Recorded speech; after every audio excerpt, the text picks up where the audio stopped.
Okay, hai, Assalamualaikum semua. Okay, so hari ni cikgu akan mengajar mengenai tajuk satu penakulan matematik.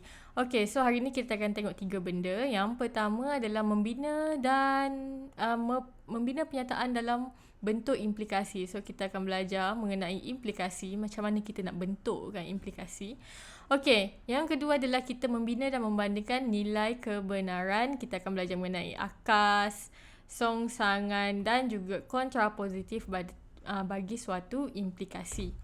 Okey, dan yang ketiga, kita akan menentukan contoh penyangkal. Ni semua adalah term-term yang awak tak pernah pun dengar. Okey, dan awak akan belajar di dalam tajuk ni apa itu penyangkal, akas, songsangan, kontrapositif dan juga implikasi. Okey, so next kita pergi tengok ke slide yang kedua. Okay, so kita tengok, kita bincangkan mengenai yang pertama dahulu. Kita macam mana nak membina penyataan implikasi. Macam mana cikgu implikasi? Okay, senang je. Implikasi ni apabila kamu tengok ada ayat jika, maka. And then jika P, maka Q.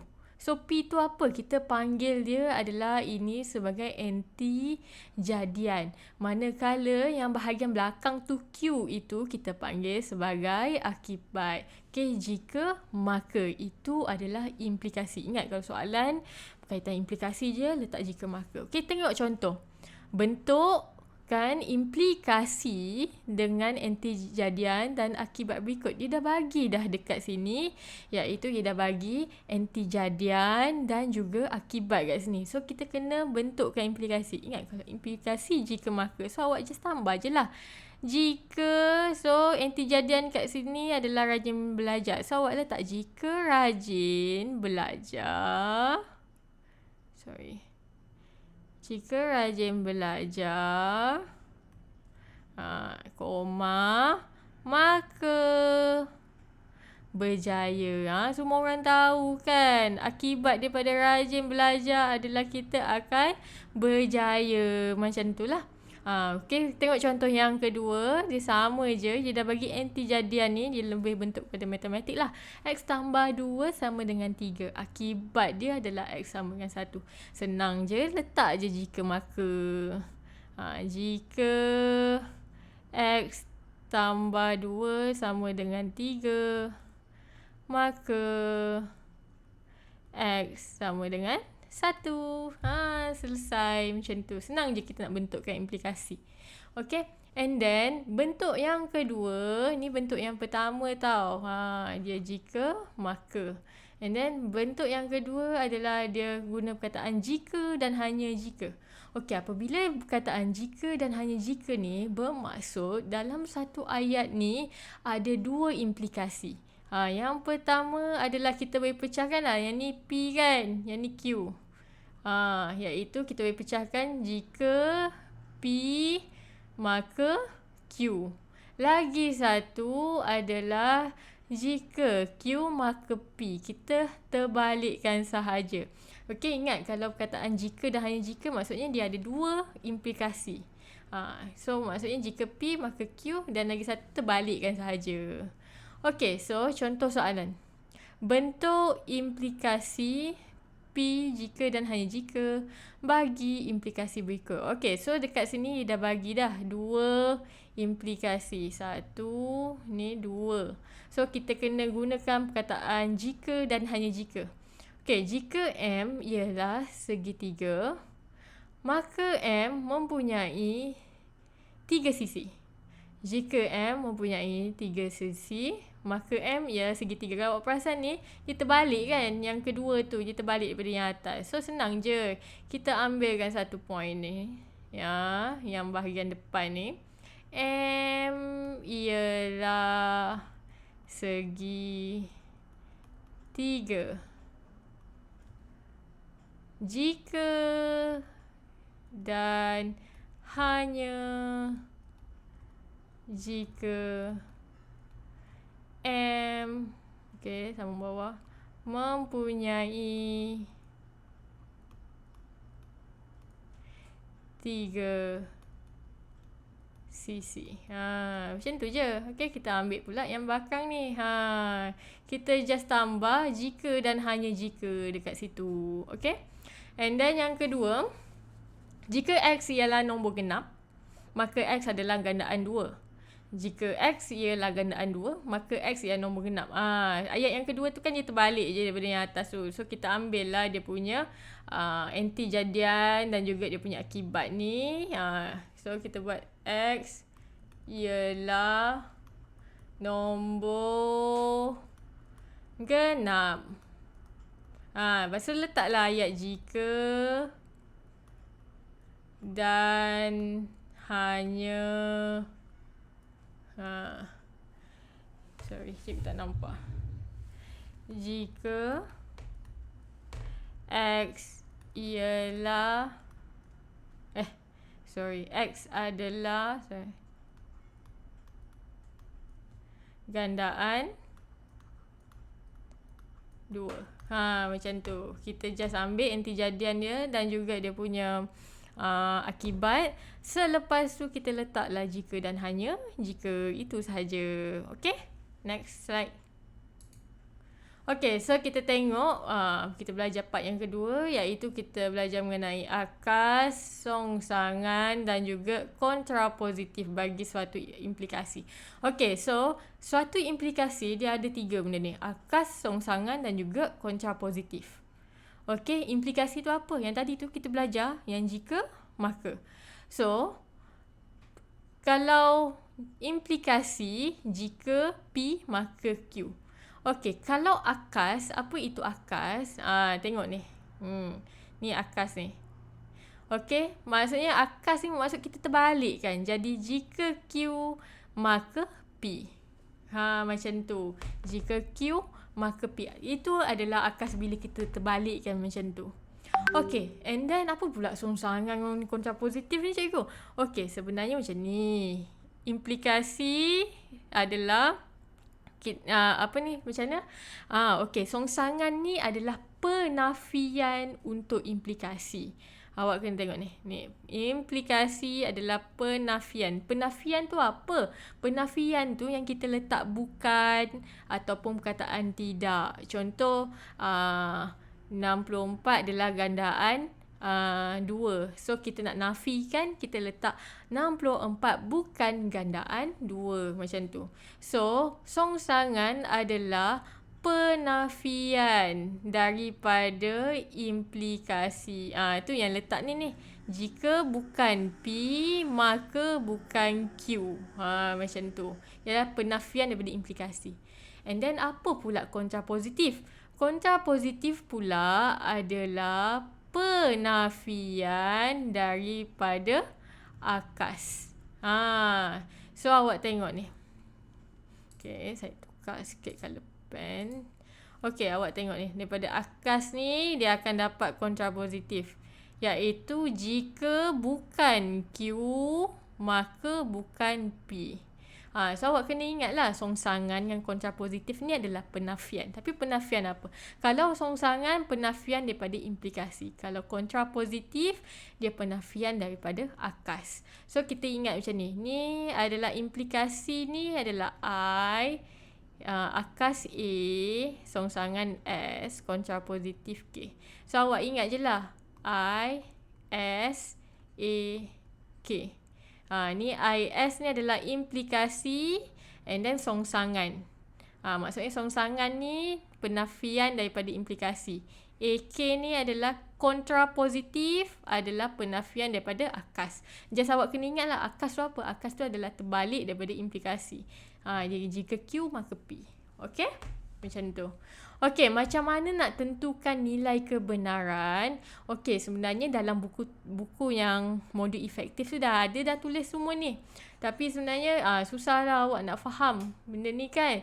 Macam benda ni cikgu benar palsu ni. Sebenarnya awak nak tentukan nilai kebenaran. Tentukan nilai kebenaran maksudnya dia sama ada benar ataupun palsu. Okey. Macam mana awak nak tentukan sesuatu tu benar ke palsu? Penyataan ni benar tak? Akas ni benar tak? Songsangan ni benar tak? kontrapositif ni benar ke palsu ni kan. So macam mana? So awak tak payah tengok table ni sebab dia sangat mengelirukan kecuali awak boleh fahamkan. So kita nak tentukan sesuatu tu palsu apabila akibat sahaja palsu. Bermaksud kita tengok akibat yang mana? Akibat adalah ayat yang di belakang. Maksudnya yang ni. Okey. Maksudnya ni. Yang Q ni akibat. Kalau untuk akas yang P ni. Kalau songsangan yang bukan Q. Kalau kontrapositif yang bukan P. Kalau akibat ni palsu, akibat sahaja. Okey, yang depan ni tak ada kena-mengena lah. Yang anti jadian tak ada kena. Kalau akibat palsu, so dia akan jadi palsu. Okey, yang tu awak kena ingat. Okey, so next. Kita tengok contoh. Tulis akas songsangan dan kontrapositif bagi implikasi berikut. Okey, yang ni adalah soalan ni dia bagi implikasi. Jika 12 ialah gandaan 3, maka 12 ialah gandaan 6. So, yang ni adalah anti jadian, kita letak sebagai P kan. And then, yang ni adalah akibat, kita letak sebagai Q. Kalau akas senang kita terbalikkan sahaja. So, kita akan dapat jika 12 ialah gandaan gandaan 6. Kita terbalikkan yang akibat tu jadi anti jadian kan. Akas kan. Yang ni akas. Saya dah letak nota dah kat sini. Akas kita balikkan. Yang belakang ni jadi kat depan. 12 ialah gandaan 6. Maka 12 ialah gandaan 3. Okey, macam tu. Okey, itu adalah akas. Okey, next kita buat adalah songsangan. Okey, bila kata songsangan ni, songsangan kan saya katakan ISAK. Kalau songsangan S ni adalah penafian untuk implikasi. So implikasi ni yang atas ni, implikasi ni. So kita nafikan je. So jika 12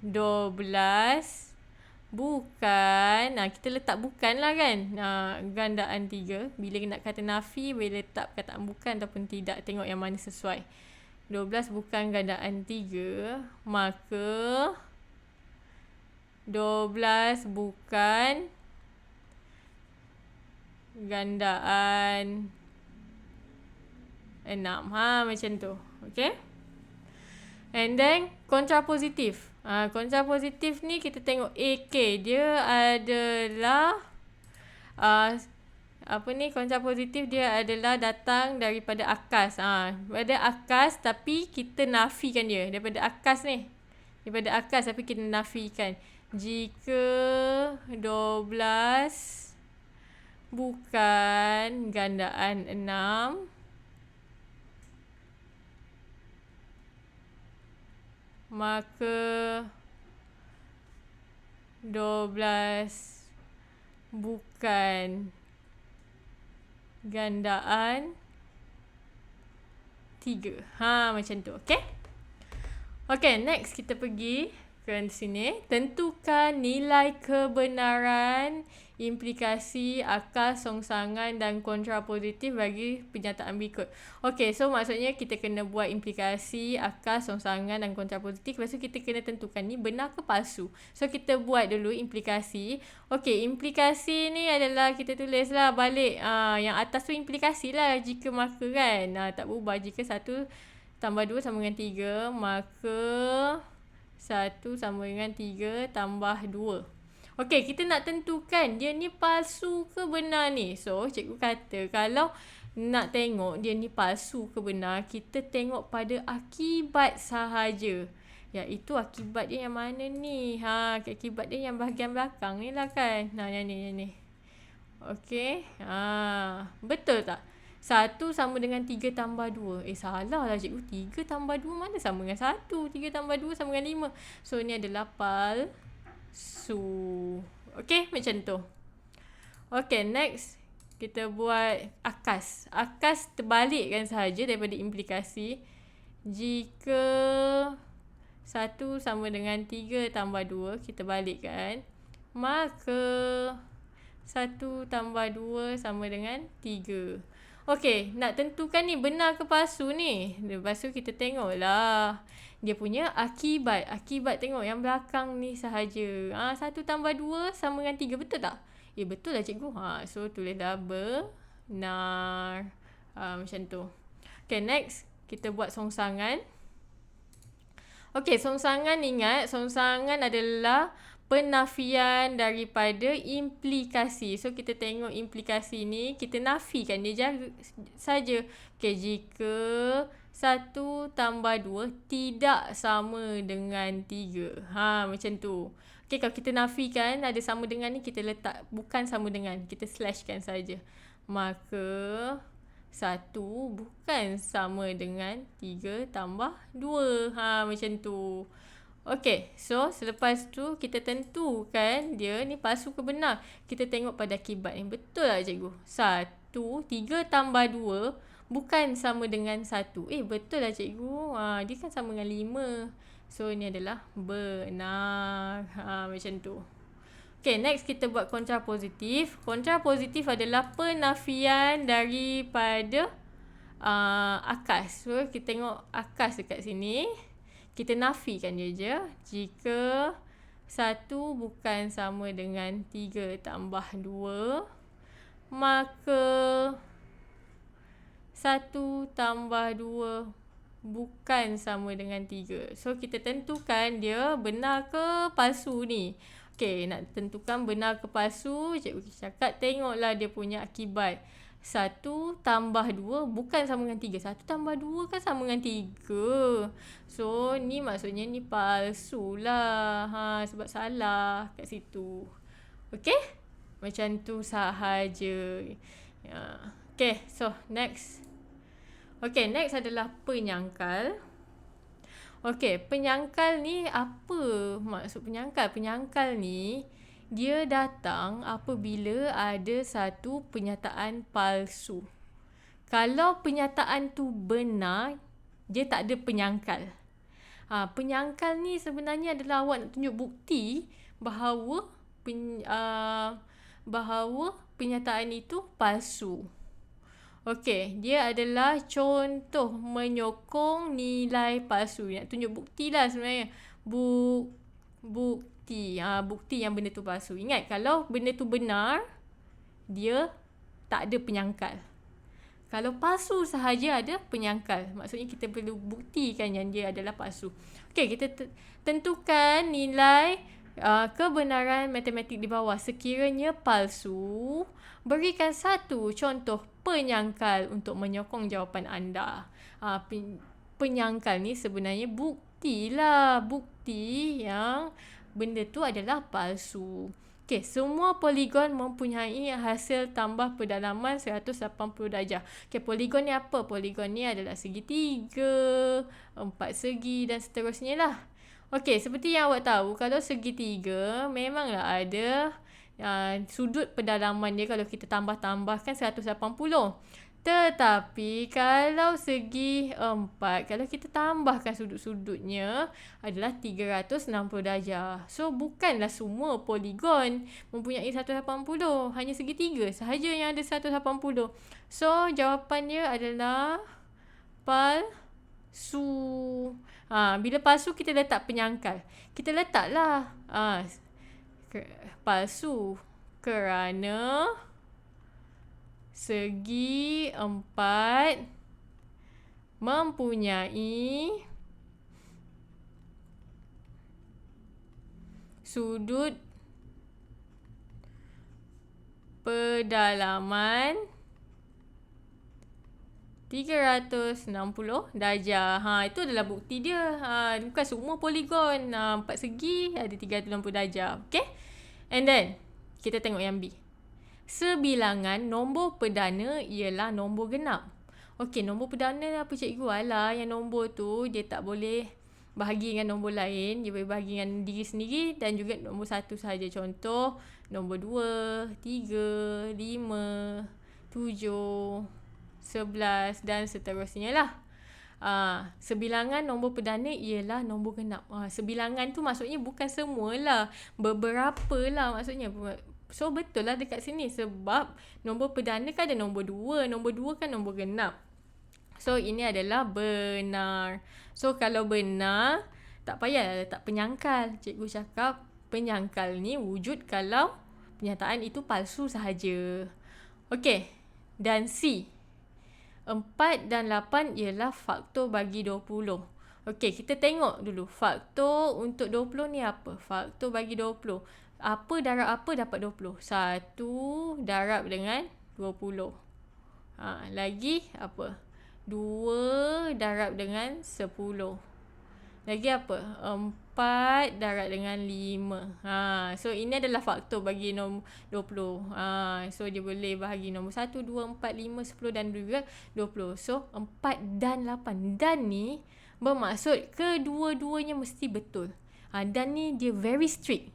Dua-dua mesti betul. So 4 betul dia faktor bagi 20. 8 tak betul lah. So bermaksud penyataan ni adalah palsu. Macam tu. Okey.